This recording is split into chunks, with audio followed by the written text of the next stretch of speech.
अस्सलाम वालेकुम। मेरा नाम डॉक्टर कलीमुल्लाह ख़ान है। मैं senior consultant physician and diabetologist, professor of general medicine, Deccan college of medical sciences.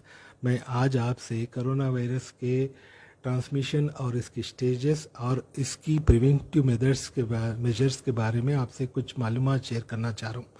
Corona virus जो है 4 स्टेजेस में एक दूसरे से ट्रांसमिट होता है। पहला स्टेज है अपीयरेंस ऑफ द डिसीज़ कहते हैं। अपीयरेंस ऑफ द डिसीज़ में पेशेंट की तादाद बिल्कुल कम रहती है। दूसरा स्टेज जो है local transmission of the disease कहते हैं। Local transmission of the disease का मतलब ये है कि लोकेलिटी वाइज ये वायरस ट्रांसमिट होता है, महल्ले में या कंपार्टमेंट्स में, अपार्टमेंट्स में जैसा है। पहले स्टेज से ज़्यादा सेकेंड स्टेज में पेशेंट्स रहते हैं। Third stage community transmission of the disease कहते हैं। अब जो प्रेजेंट स्टेज है वो थर्ड स्टेज है। इसमें community transmission of the disease कहते हैं।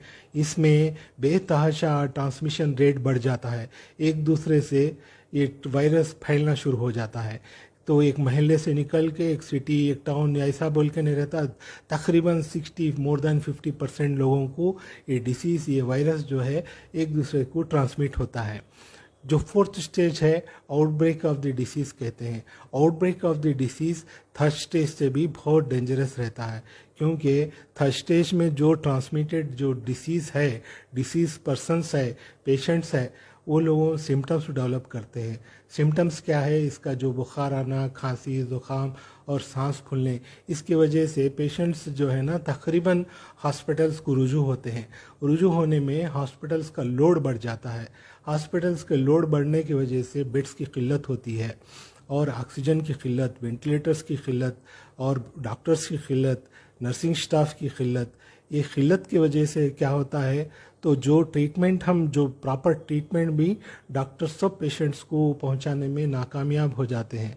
इसमें डेथ रेट और ज़्यादा बढ़ जाता है। अगरचे हम ये डिज़ास्टर को, ये मेडिकल इमरजेंसी को रोकना हमारे हाथ में है, अगरचे हम चाहे तो ये ट्रांसमिशन रेट को हम रोक सकते हैं। कैसा? थर्ड स्टेज से हम फोर्थ स्टेज में जाने से पहले तो हम थोड़े एहतियाती तौर से हम अगरचे तो एहतियाती प्रिवेंटिव मेजर्स अगरचे हम अपनाएं तो ये डिसीज़ को हम ट्रांसमिट ज़्यादा से ज़्यादा ट्रांसमिट होने में रोकने में कामयाब हो सकते हैं। इसका पहला रूल ये है कि सेल्फ लॉकडाउन में रहना है। सेल्फ लॉकडाउन का मतलब ये है कि आप अपने घर में आराम से इत्मीनान से रहना है। अगरचे आपको कोई इमरजेंसी है तो बाहर जाना है, बाहर जाने वक्त भी एक ही आदमी आपका काम, घर का काम करके घर को लौटना है। 4 आदमी जाने से 4 इन्फेक्शन सोर्स आपके घर के तरफ बढ़ते हैं, वो ख़तरा बढ़ जाता है। अगरचे कोई आदमी बाहर जा रहा है काम के लिए तो मास्क पहनना ज़रूरी है और फेस शील्ड भी पहनना ज़रूरी है। इस वजह से मास्क पहनने से ये वायरस जो है आपके ज़बान के ज़रिए, नाक के ज़रिए, आँख के ज़रिए अपनी जिस्म में पहुँचता है, लंग्स तक पहुँच के उसको डैमेज करता है। इसको रोकना है अगरचे तो आप मास्क पहनिए और फेस शील्ड पहनिए, तो अपने मुंह को और अपने नाक को और आँख को, ये जो एंट्री पॉइंट्स हैं, हम इसको बचा सकते हैं। और दूसरी बात है अपने हैंड को फ्रीक्वेंट वॉश करना है। बच्चे से लेते हुए बड़े बुजुर्ग लोगों तक फ्रीक्वेंट वॉश करने से ये वायरस जहाँ पे भी हम सरफेस टच करते हैं, वो सरफेस को हाथ को लग के हमारे मुंह को, आँख से ज़रिए हमारे जिस्म में पहुंचता है, उसको हम रोक सकते हैं। ये तकरीबन आप सैनिटाइज़र और सोप वाटर से धोने से ये वायरस तकरीबन ख़त्म हो जाता है। अगरचे आप बाहर जा रहे हैं तो आप अपना डिस्टेंस 2 to 3 मीटर्स मेंटेन करना है।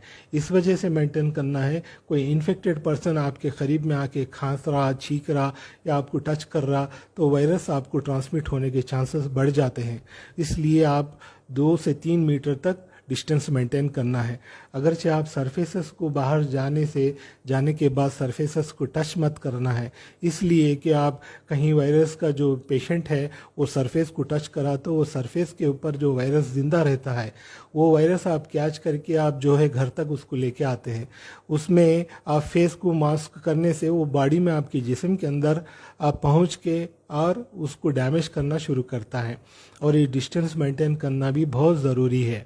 और दूसरी बात, जो भी आप वेजिटेबल्स बाहर से ख़रीद रहे, वेजिटेबल्स और मिल्क पैकेट्स और ग्रासरीज किराना जो भी आप खरीदते हैं उसको प्रॉपर डिसइंफेक्ट करना है।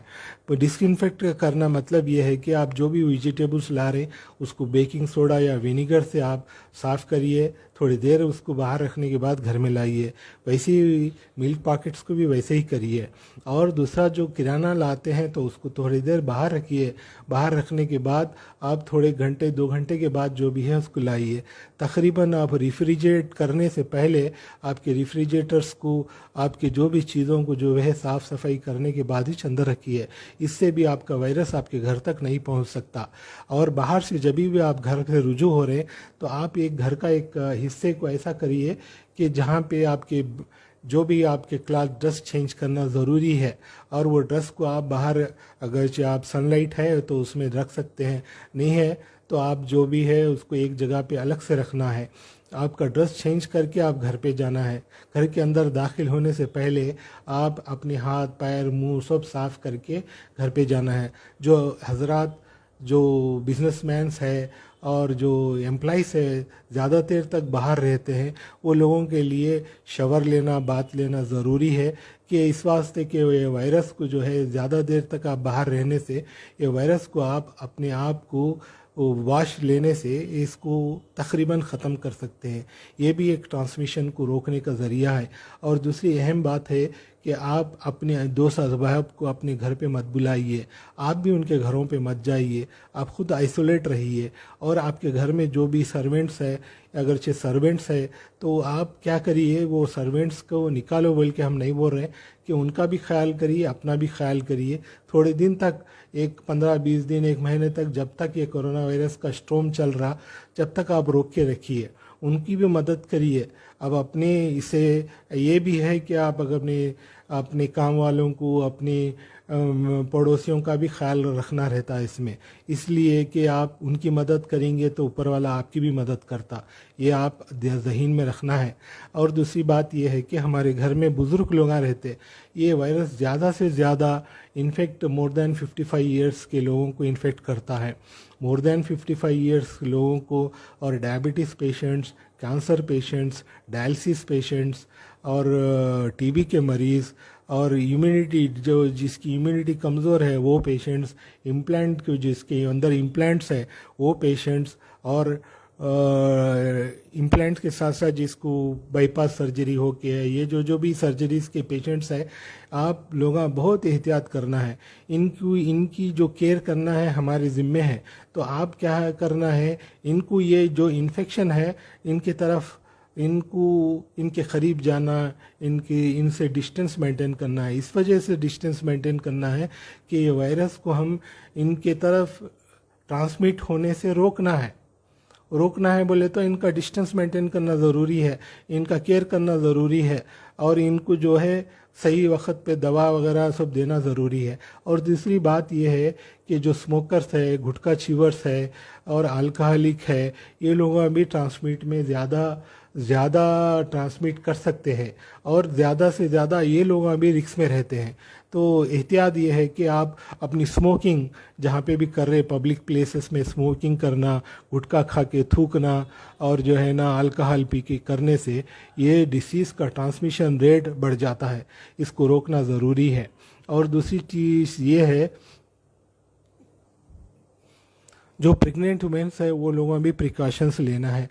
अगरचे हम सब ये एहतियात करेंगे इंशाअल्लाह कि ये जो 3rd स्टेज से 4th स्टेज में जाने से हम तकरीबन ये डिसीज़ को, ट्रांसमिशन रेट को तकरीबन हद तक हम रोक सकते हैं। ये सब हमारी सब की जिम्मेदारी है कि ये फरीज़ा भी है कि आप ये सब एहतियात करें, अपनी जान को, अपने अजीज़ों की जान